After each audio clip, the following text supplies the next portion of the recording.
Hello, everybody.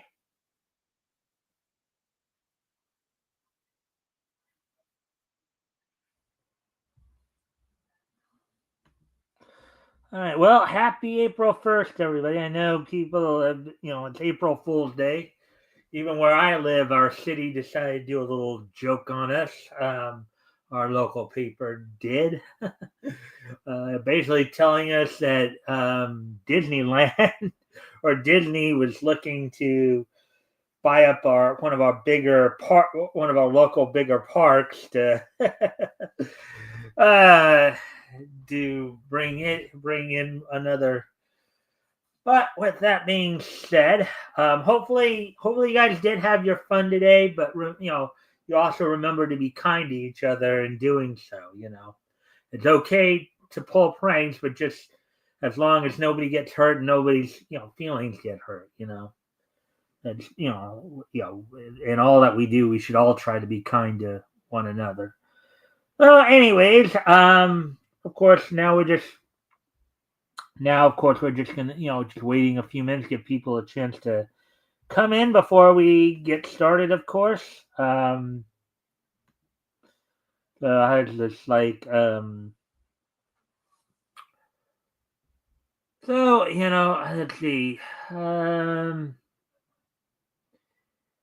yeah, so I'm actually thinking about watching uh, a current movie, which is kind of a surprise thing, but um, yeah, I've been watching this Japanese wrestling promotion called Stardom recently, and kind of been getting into that a little bit. And apparently, one of the wrestlers in it actually did a movie, did a movie based on her memoir. It's called Runaway Wrestler.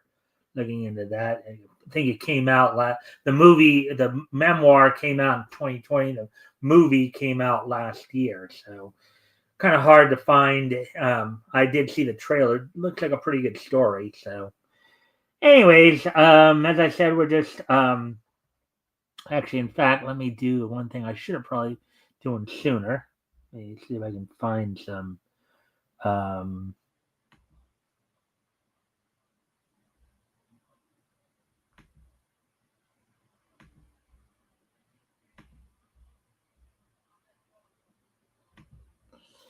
See if I can draw in.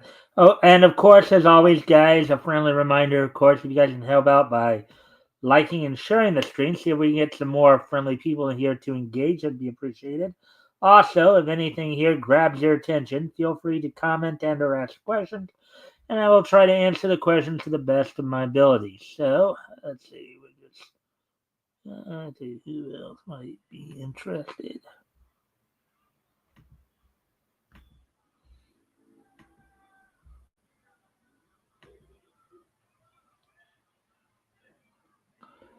All right. So, let's see. We got that out now. Let's see. So let me do this. Hey.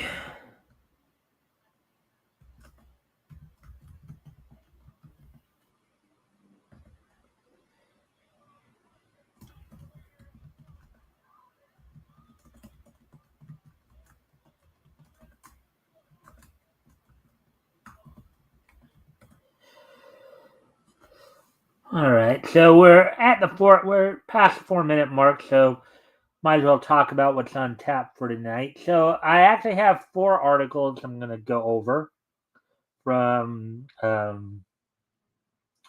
from Bleeding Fool tonight.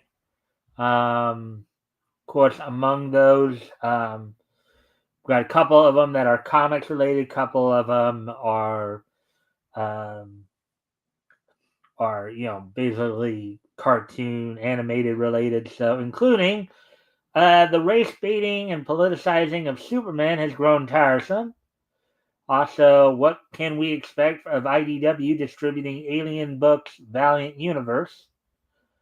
Um, on the comic book side, I also know.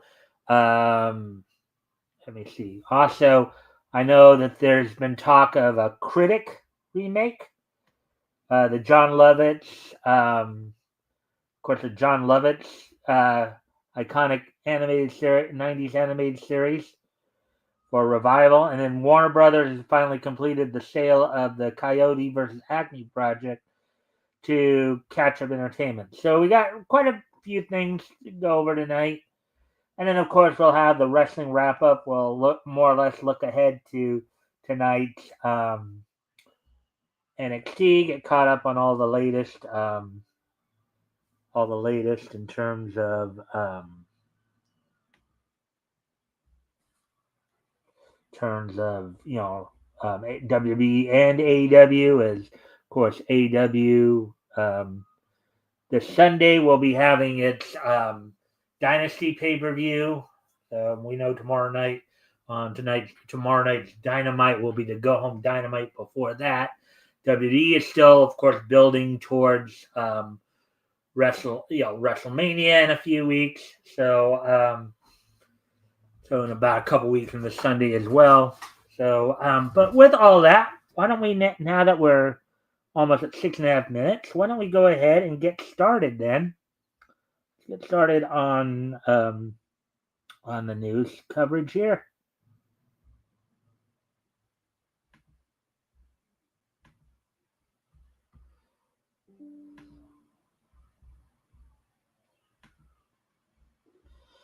All right, so, and again, a friendly reminder, if you guys can help out by liking and sharing the stream, see if we can get some more friendly people in here to engage, it'd be appreciated. Also, if anything here grabs your attention, feel free to comment and ask questions.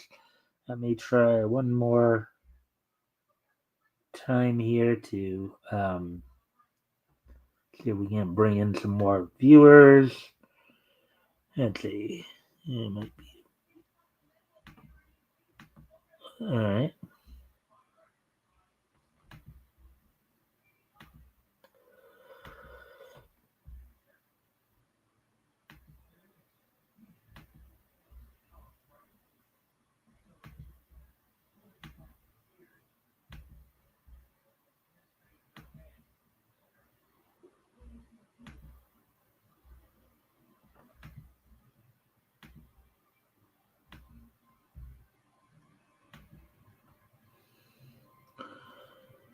All right, so that's a bad thing about that. So let's get into the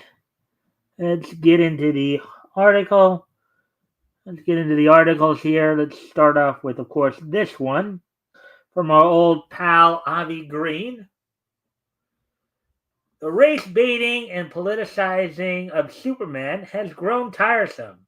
Article by Avi Green published yesterday. Of course, that's practically a no-brainer. It got tiresome 2-3 years ago when they started up with it, right?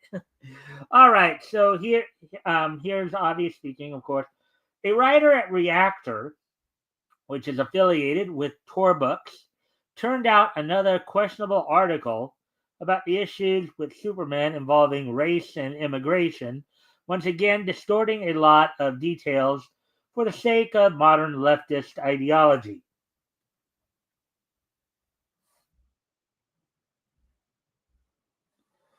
So this is from the Reactor article now. Someone once quipped, quote, Superman is a fantasy comic book about a powerful straight white man who is nice, unquote. Which is pretty funny and also probably correct about some versions of Superman. There are other versions, though. Guess which one I want to talk about. Well, he's considered pretty nice throughout most incarnations. I think, yes, you could argue that, his darker self is in like on Earth 3, where everything's kind of reverse. All right, if that's what you're talking about.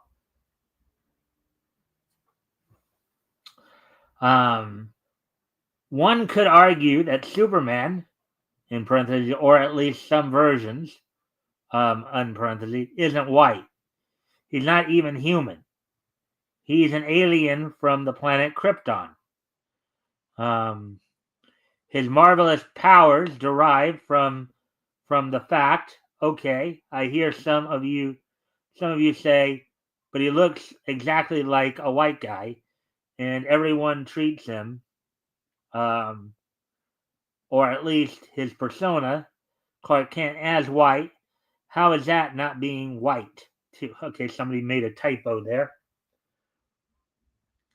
It might be useful if one were a member of a non deprecated, non white ethnic minority, if it were possible to present oneself as white. Well, okay, the thing is though, how he was drawn, how he was when he was originally created. You see, here's what people tend to forget too. Superman was created by Jerry Siegel and Joe Shuster. Okay, um, who were both Jewish. Now, Jewish, even though yes, especially for those who are in Israel, tend to have do tend to have a tan at times. Particularly the more Israeli Jews tend to be darker skin. But Jewish people overall, when you go all over Europe, you know, most Jewish people are actually Caucasian. you know, um, that's why you can't use like white and black as race, because using skin color for race is kind of simplistic, if anything. Um, but anyways, newsflash: if it is possible, and people have done this frequently enough, that there's an accepted word for it, perhaps several words. One is passing, quote unquote.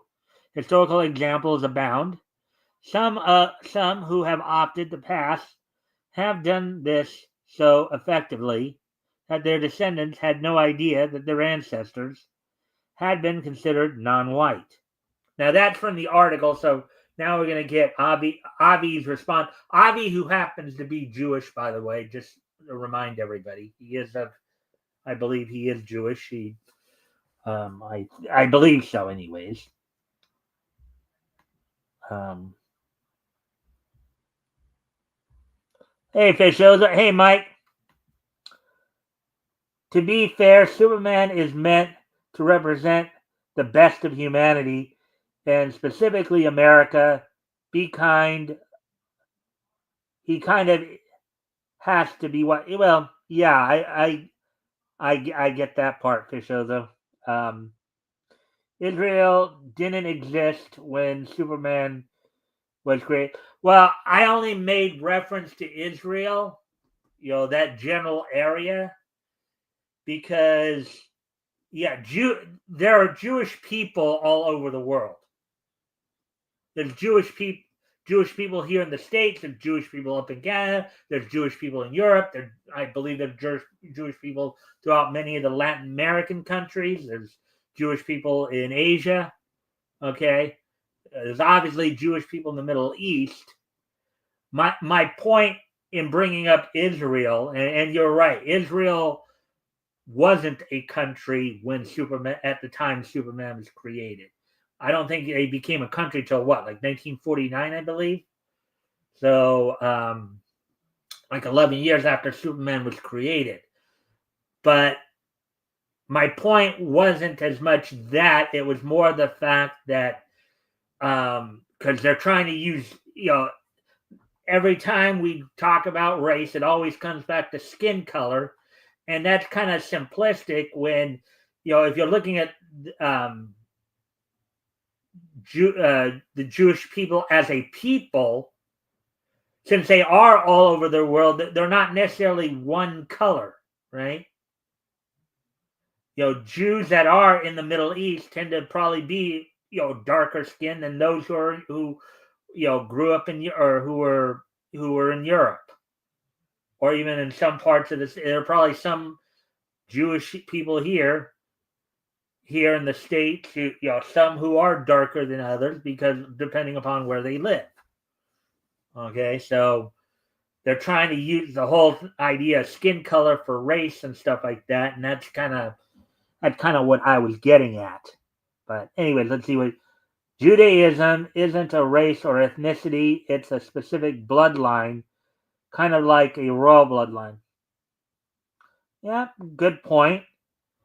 Again, I think that in a way even gives more credence to what I was saying about the whole skin color thing too. Yeah, they're a specific bloodline or they're specific people. Okay. So um yeah. So but good points there, Fitzoza. Thank you for that. So now coming back to Avi here, this is Avi speaking now. Sure, it's possible, but if this is supposed to downplay how Kal-El was created by Siegel and Schuster as a white humanoid figure from another galaxy, I'm not impressed. It's trivial, and above all, it's regrettable how there's only so many PC advocates um, who've been mercilessly dumbing down the Man of Steel for the sake of identity politics, while doing nothing to offer talented storytelling that's organic and doesn't come at the expense of prior merit. And again, go before of course I go back because now he's referring back to the article here. Let me just go back to I want to highlight again something you said there that to be fair, Superman is meant to represent the best of humanity and specifically America. He kind of has to be white. In a way, that's true because at the time he was created, America was predominantly white. Now, again, it's always been meant to be quote unquote a melting pot, you know, where everybody was supposed to basically come together, be able to respect each other's differences and live peaceably. Of course, in recent years, it hasn't seemed that we've done that. Instead of trying to become a melting pot, everybody's been trying to like take each other's heads off or what have you. But you know, um, but with that being said, getting back to the article here, and this is back to the reactor article that Avi's referencing here. Pre-crisis Superman is more like someone consciously passing for a white American better than he is like someone who believes he is one by default. He reserves his birth name, Kal-El, for use by family and close friends. The public knows him by an adopted stage name. To his co-workers, he uses the unremarkable parentheses in an American context, Clark Kent, um, which from what we've learned, of course, that's based on the fact that Kent was the family because Jonathan and Martha Kent, and then Clark was Martha's family name, so or a maiden name. If you were to ask his coworkers what religion Clark Kent is, they might guess Lutheran or Methodist or some sort of Protestant, which would kind of be natural because he was raised obviously in the heartland of the United States. He was raised in Smallville, Kansas. He was raised in rural America where they do tend to be more conservative Christian values there. None of them would suggest the correct answer, quote unquote, Roust. Because that's not a detail Kal-El shares with coworkers. Somebody, I guess, Rao is the Kryptonian god. But then again, now granted, I don't know. Maybe some of you have read more of the Superman comic as of yet, of the Superman comics and cartoons and stuff like that I've read or watched. I haven't really seen any indication that Superman has practiced any kind of religion, but again, as I said, due to his upbringing by the Kents, it would be a pretty good natural assumption that he probably was raised in the Protestant, in the Protestant, faith, in one of the Protestant faiths. Now, granted, there have been some Elseworlds angles taken on him, where like instead of landing in America, he landed in Russia, Superman Red Sun, where he was raised with Russian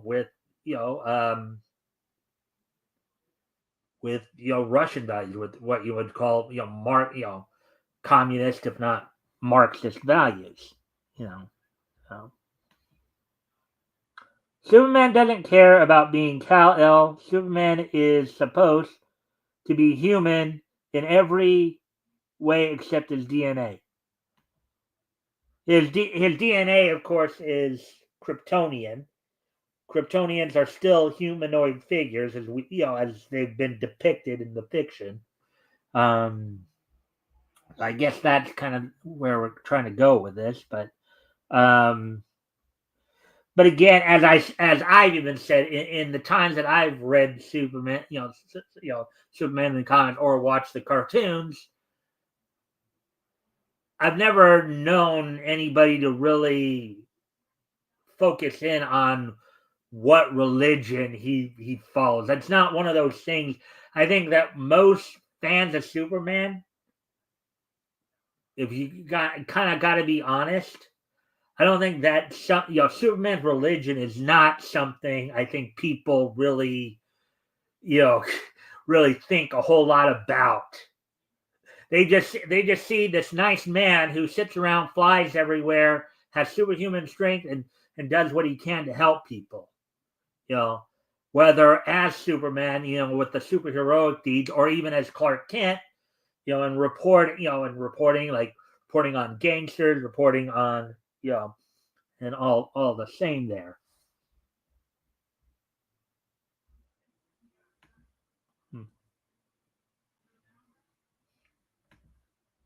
Additionally, because he possesses abilities no standard model human has, from super strength to invulnerability to super senses, Kal-El has to be continually on guard lest he accidentally reveal his Kryptonian by, say, casually lifting a truck out of his way.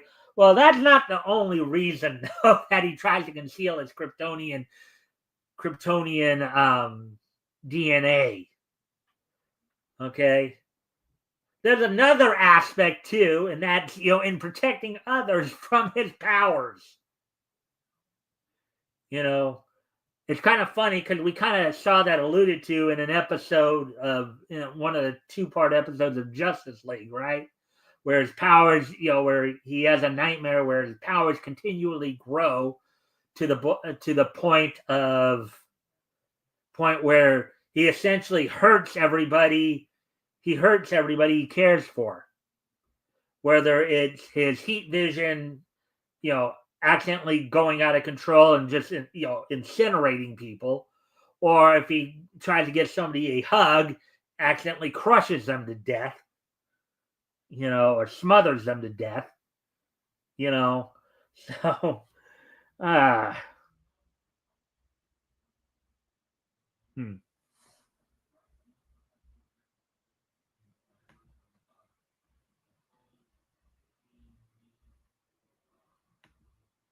let's see. Almost no superheroes have religion except Daredevil and Nightcrawler, both Catholic. Yeah. Well, yeah, I have. It's kind of funny. Yeah, Well, I knew about Nightcrawler. I didn't know as much about I didn't know Daredevil. Um, my general sense is if they do have a religion, it's not something that's made a big deal of in the comics. And I think that's a good thing to a particular in a particular way, because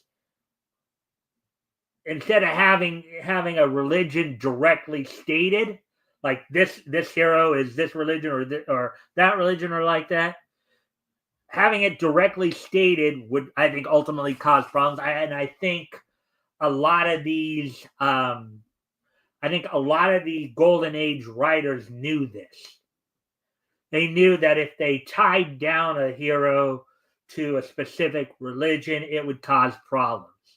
So rather than state it outright, people just you know it, you know um, live out their religion through their actions. You know the old saying, the idea actions speak louder than words, right? You know, like if let's say they were raised in the Christian faith, right? And even though it's not mentioned, they'll live out the Christian faith through their deeds, right? That I think is let's see. And Ben Grimm, practicing Jew. Okay. Golden Age stories are as bare bones as it is, which is true. It is true because, and this is one. I think this is one of the points that we try to bring out to on the Sunday shows, right? When we're going back and reading a lot of those old stories, right? They never got into they they hinted at some of the personal stuff like romances and stuff like that, and they may have hinted at like ideological values, personal values, social mores, what have you. They may have alluded to that or hinted at that at times, but they didn't outright say it, because I think what we often, what you hear many commentators like myself, like Yellow Flash, you know, like the Quartering, like those of us who do commentary on, a lot of the pop culture stuff going on right now, is, as you see, when you start like bringing in things like identity politics into it, it turns people off, because you're ultimately going to turn a section of your audience away. A lot of the writers and artists a lot of the comic book writers and artists from the Golden Age, I think, knew this. Stan Lee knew this. Okay. Jerry Siegel, Joe Shuster, they knew this. Jack Kirby knew this. Okay. Eisner knew this. These people knew that if you start doing the whole identity politics bit, instead of bringing in everybody and making stories for everybody to enjoy, now you're just catering to one specific segment of society. And I think the older generations knew that was a bad idea, whereas apparently this generation does not. Good discussion though. Anyways, so now back to Avi. Remarking on this. So, by any chance, is the writer aware that several years ago the overrated Brian Bendis wrote a storyline discarding the secret ID mode, but not in a way that ensures good storytelling? Probably not, though something tells me he wouldn't mind a bit and wouldn't complain how dreadful Bendis is as a writer. As for religion, has it ever occurred to some of these ideas that some of these ideas, like Superman being a Taoist, were only developed in later decades? Again, back to what I was saying, to what I was just saying just a moment ago. I think for the most part, when you have somebody who is doing good, who is gifted like Superman in the way he is, and is using those gifts for good, I don't really think people care as much about whether or not what religion he is, unless he's something like Wiccan or a Satanist or something like that. Then that might be considered a problem. But I don't think people sit there and when they're reading about Superman and they hear faster than a speeding train, or wait, no, faster than a speeding bullet, more powerful than a locomotive, able to leap buildings in a single bound. I don't think people are stopping to think, now what religion is Superman? I wonder. He's doing all these feats and all that. Going back to Avi here.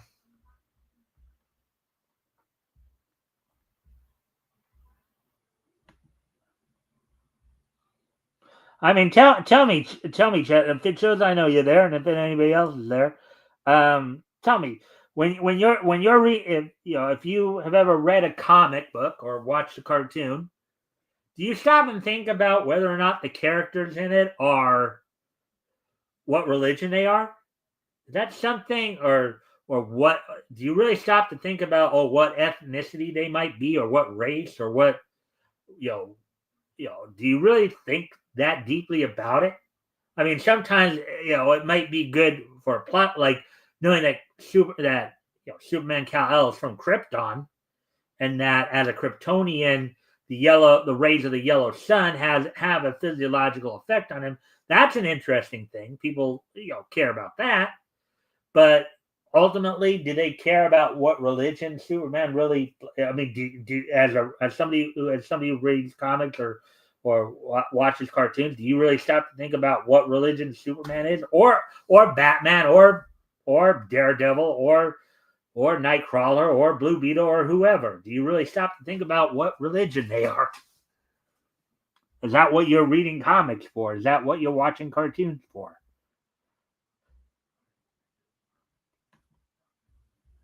Here's Avi speaking again.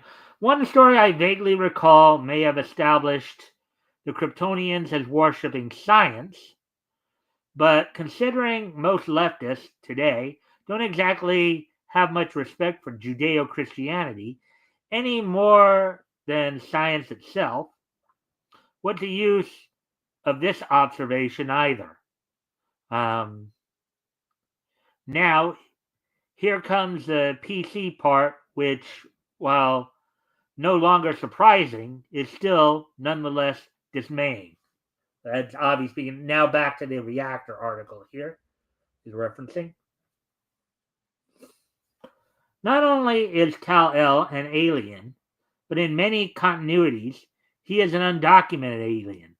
Having been rocketed to Earth as a baby, he never passed through any formal immigration process. Now the border policies in place when the 1938 version of Superman would have landed on Earth were considerably less stringent than they are now, but they did exist, and Kal-El was in violation of many of them. Later versions of Superman broke the law to an even greater extent.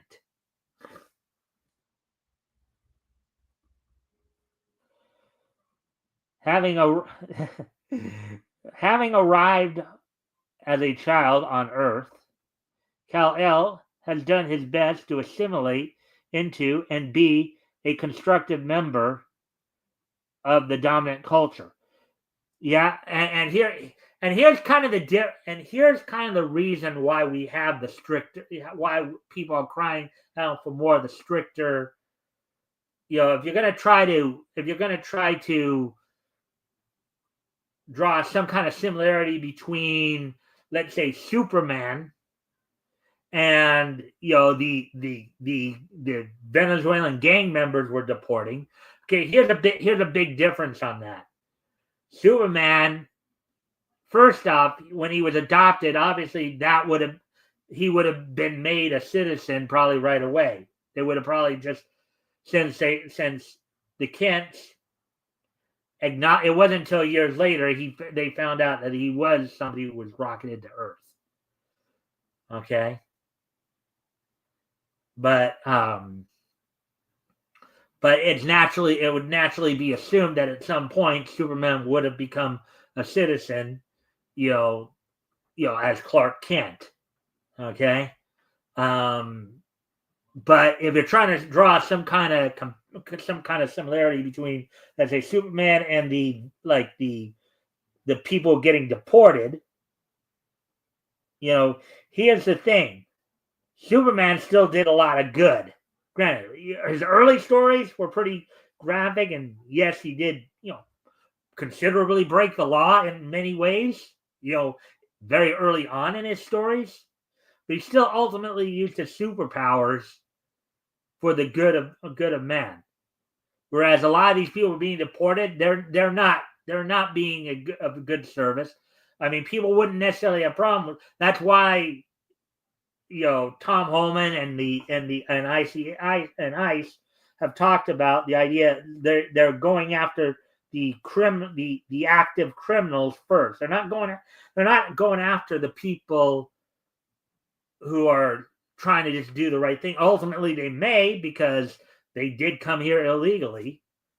Plus, how are you going to try to force Superman to go back to Krypton? Krypton is gone. Oh boy. He not only embraces his adopted nation's values, he uses his unique abilities to exemplify them, which is true. This is in no way unusual for immigrants. Not entirely true. Yes, there are some who do that, but the ones that we're targeting in other words, they're trying to say that all immigrants are like this, and that's not true. You have you do have some immigrants who are not being the benefit to the general society.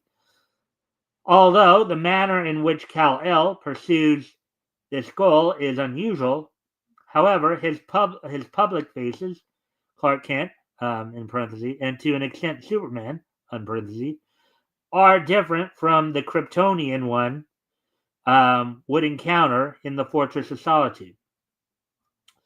Kal-El is a true blue American, and he's also a Kryptonian born and bred, who finds it prudent to be judicious about how he presents himself to his fellow Americans. Yeah, it's called assimilation. It's called the melting pot effect.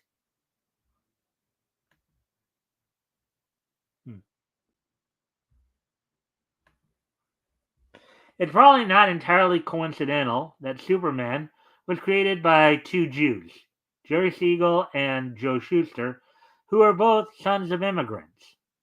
Parentheses, and Shuster was an immigrant himself, having moved from Toronto to Cleveland at a young age. Parentheses, in a time when prejudice against immigrants was on the rise, when anti-Semitism was rife, and most white Americans did not question the numerous policies, then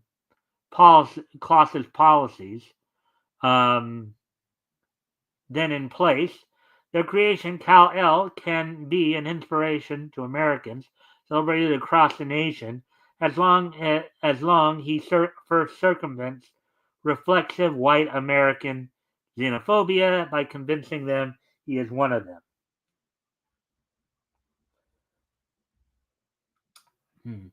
And here's Avi's response to that statement.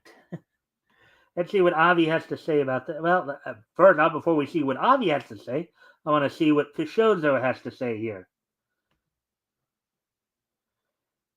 They were just making Superman's origin similar to Moses. There is no immigration allegory.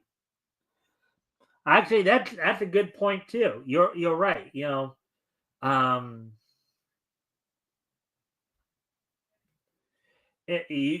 bring that's another good point, Fishozo, is that his story is more akin.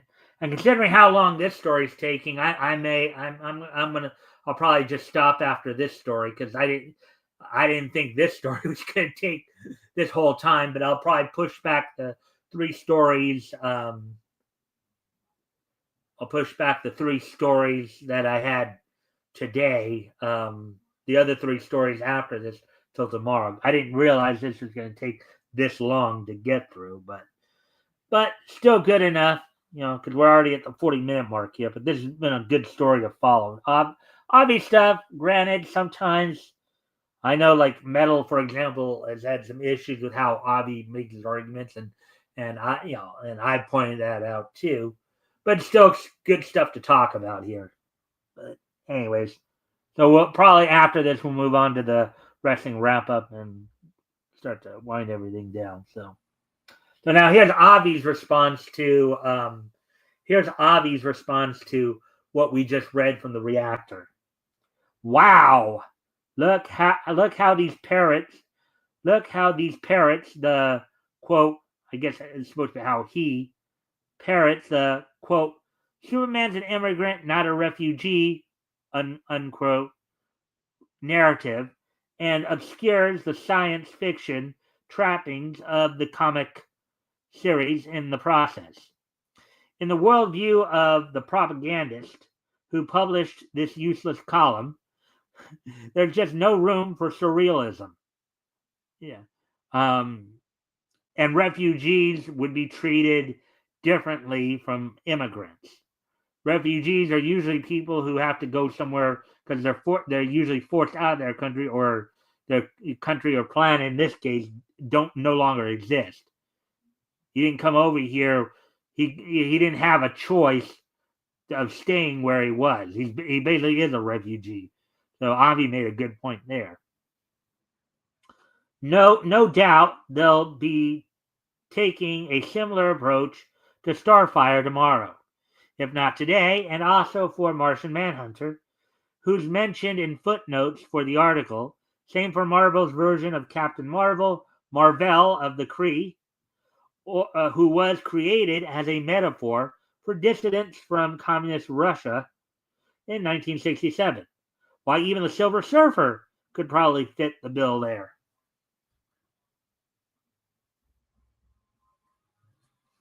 Also note how the writer parrots a bizarre PC narrative that makes it sound like virtually every US citizen at the time was just xenophobic and nothing else.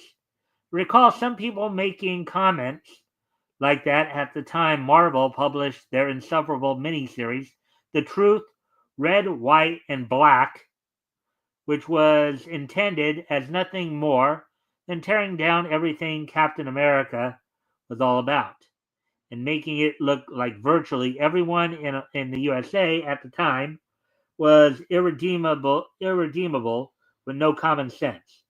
That kind of propaganda is exactly what led to September 11th, 2001. It's offensive and tiresome, and the way this column employs it also minimizes the concept of surrealism along with science fantasy. If these magazines are going to serve more as activist propaganda, then in stressing what can make a great science fiction tale, it's no wonder these magazines have long outlived their usefulness, and nobody should buy their rag if they care more about politicizing the stories and franchises in focus than in stressing the differences between real life and fantasy, all for the sake of tasteless agendas.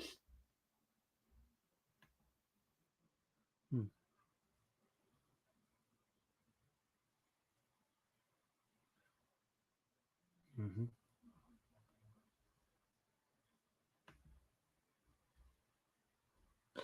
Yeah, I kind of wish Metal was here because I would love to hear some of his comments on this article. I'd like to see some of his comments in there. I was kind of hoping, but maybe he'll watch this show, after the fact, in replay or what have you. So Avi now concludes here. It's just sad how this is basically all science fiction news sources are coming down to nowadays, along with the comic publishers themselves, and this is why when Superman and the rest of DCU become public domain, it'll be for the best.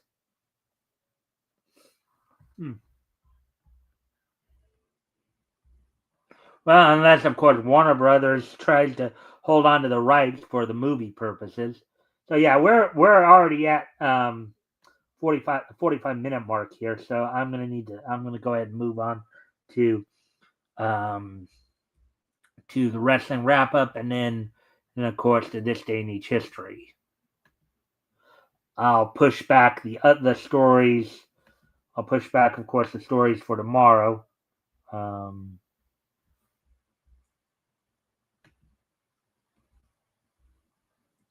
I'll push back the other 3 stories I had planned for tonight to tomorrow, and then we'll see where we can go from there. With that being said, then, before I do talk about what's to look forward to on tonight's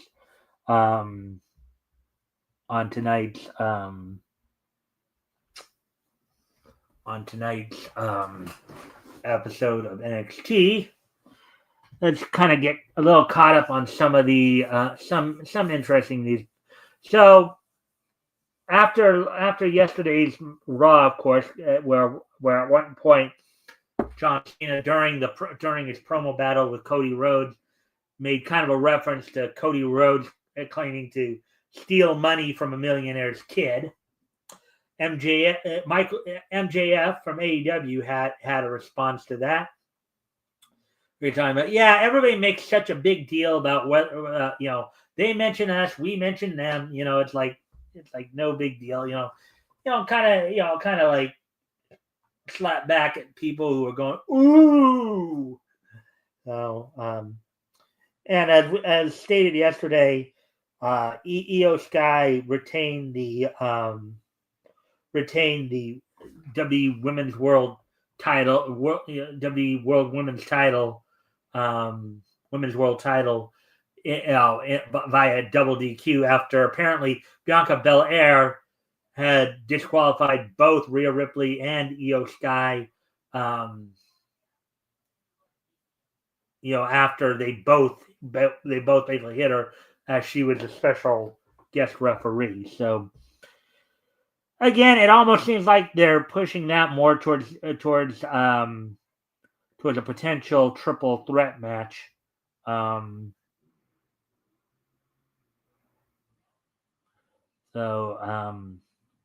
But also, but with that being said, looking ahead to tonight's on tonight's NXT, the one match that is planned is a NXT North American title match in which Shawn Spears will be defending against Ricky Saints. So we'll get to see. I'll probably be giving that given the result of that tomorrow. So with that, that's all I got for the wrestling round. There wasn't really a whole lot that came out today. Wrestling round. I already talked about the fact that tomorrow night, tomorrow Dynamite will be the go home Dynamite before this Sunday's Dynasty. So now with that being said, let's go ahead and with today being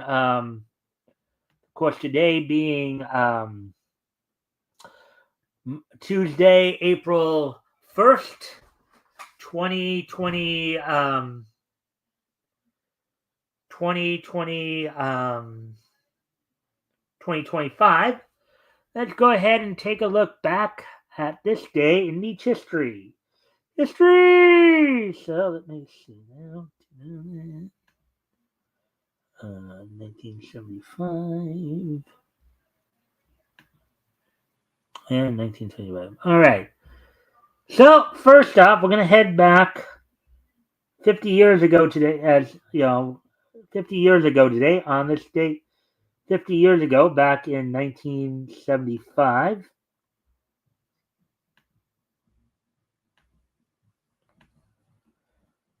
Let's see. Tubby the Tuba premiered in movie theaters on this date back in 1975. Tubby the Tuba is a 1975 animated musical comedy film based on the 1945 children's story for concert orchestra and narrator um, by Paul Tripp and George Clesinger. It was released on April 1st, 1975 by Avco Embassy Films. The film was produced by the New York Institute of Technology under the supervision of its founder, Alexander Schur, who was the project's director. So on this date back in 1975, 50 years ago today, Tubby the Tuba, produced by the New York Institute of Technology, premiered in movie theaters on this date 50 years ago. And 1975 is just so nice that we're gonna hit it twice. And also on this date in 1975, over in Japan,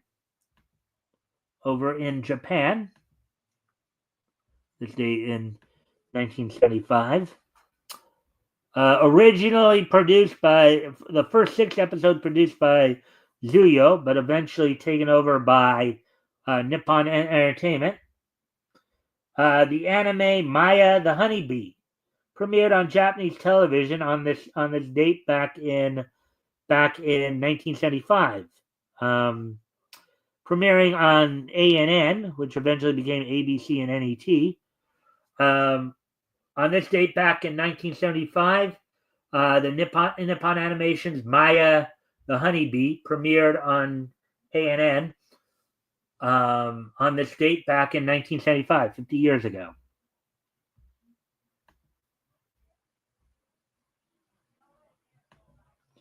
So now, moving ahead to the year 2000.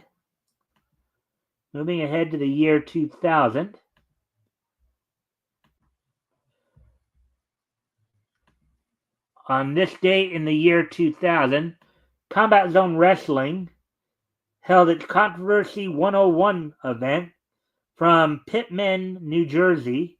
The event where the event took place. It took place on this date back in 2000, 25 years ago today. The main event saw Justice Payne and Wife Beater defeat Nick Gage and Rick Blade. In an inter-promotional hardcore title match, Lobo retained over John Dahmer in a no contest.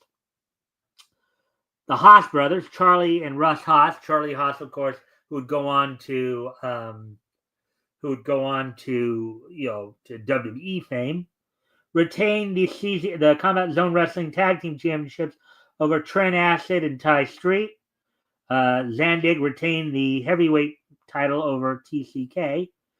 And Mercury, known to WWE fans as Joey Mercury, defeated Gabriel Knight on the event. So that happened back. So Combat Zone Wrestling's Controversy 101 took place on this date back in the year 2000. For those of you who may not know, Combat Zone Wrestling was a hardcore wrestling federation, much in the same vein of like ECW. For those who just kind of wondering there. And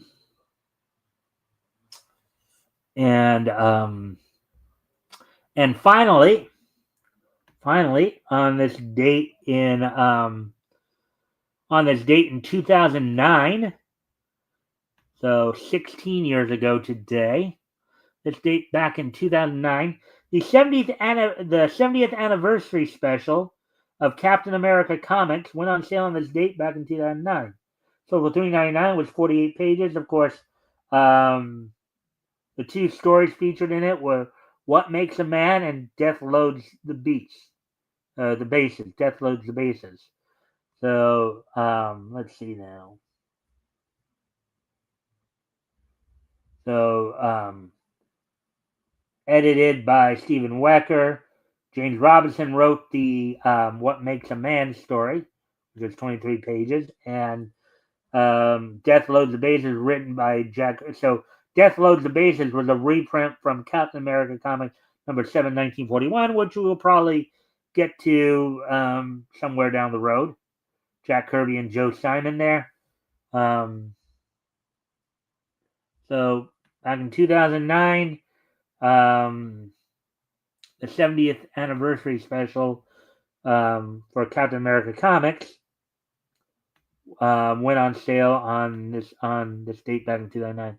So with that, I do thank everybody for being here. I hope see everybody back here tomorrow. Of course, we'll be back here with more Niche News. We'll probably do the 3 stories that I didn't get to tonight. We'll just push those back to tomorrow. From Bleeding Fool. Also, of course, don't forget this Sunday I'll be joined by Rick Piper. We'll be looking back at comics that went on sale in May of 1940. We'll be looking at comics that went on sale from Centaur. So with that, I thank everybody for being here, and I hope to see everybody back here tomorrow. Bye.